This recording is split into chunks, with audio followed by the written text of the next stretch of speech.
Yesterday, we had a ceasefire. Today, there are bombs again. And somehow, while all of this is happening, the internet is trending unicorns.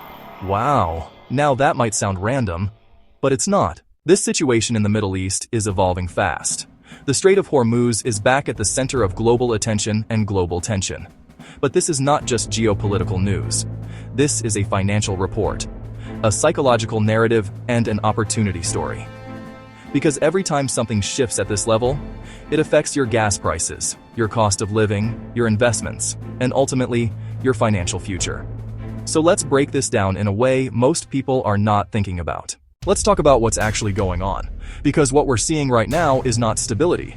It's instability disguised as progress. First, you have a ceasefire, but it's already showing cracks, and those cracks are leaking what we've seen over and over again. Miscommunication, pride, fear-driven narratives, and leadership decisions that often escalate more than they de-escalate. Second, you have conflicting reports. One moment, officials are saying things are under control. And before the day is over, new reports come out that completely contradict what was just said. So now people don't know what to believe. And third, you have continued strikes. Because at the end of the day, there's a trust problem. Words are being spoken, but actions aren't aligning. And when that happens, tension doesn't disappear. It lingers. Meanwhile, all of us are paying the price. Emotionally, financially, and psychologically. This is what we call a high uncertainty environment. Now let's connect this directly to you, because the Strait of Hormuz isn't just a location, it's a financial trigger point. Roughly 20% of the world's oil supply flows through this narrow passage. So anytime there's tension there, oil reacts immediately, and when oil moves, everything else follows. Let's break it down. When oil prices go up, gas prices increase, transportation costs rise, businesses spend more to move goods. And when businesses spend more, they pass those costs on to you. That's inflation. So what happens in this one narrow waterway shows up in your everyday life. At the pump, at the grocery store, in your bills. That's how global conflict becomes personal finance. Now here's the part most people miss. The biggest danger here is not just war, it's uncertainty. Because markets can handle bad news, but they struggle with unclear news. Right now, markets are trying to price in conflicting information, unpredictable actions. Short-term calm with long-term questions, and that creates hesitation. Investors start asking, do I move now or wait? That hesitation creates volatility. Prices move up, then down, then sideways. And when volatility increases, opportunity increases. But so does risk. So this isn't just about what happens. It's about not knowing what happens next. Now here's where things get really interesting. While all of this tension is happening, the internet is trending unicorns. Colorful, playful, escapist content. And that's not random. That's psychology.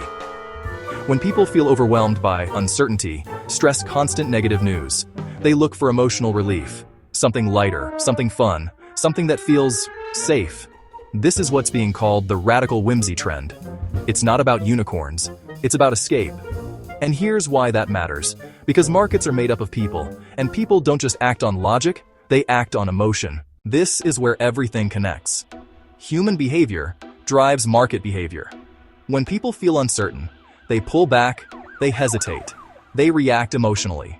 That leads to market swings, sudden sell-offs, overreactions. But here's the opportunity. Because in moments like this, markets don't always move logically, they move emotionally. And when emotions drive decisions, mispricing happens, which creates windows of opportunity for those who are paying attention. So while most people are reacting, smart people are observing.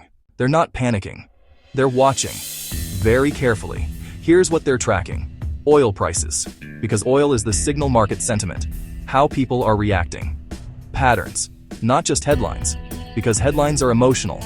Patterns are strategic. They're also adjusting, rebalancing investments, staying liquid where needed, avoiding overexposure. And one more important point, they're not keeping all their money in one place, because in uncertain times, flexibility becomes power. So what's the takeaway here? Simple. Stay aware. Don't get pulled into fear. Don't get distracted by noise. And don't assume stability too quickly. So here's the question. Do you think this situation stabilizes? And what's one global trend you think people are ignoring right now? Drop it in the comments. And if you want more breakdowns like this, where we connect world events directly to your money, visit monetizeyourskills.com and make sure you like, share, and subscribe to the channel.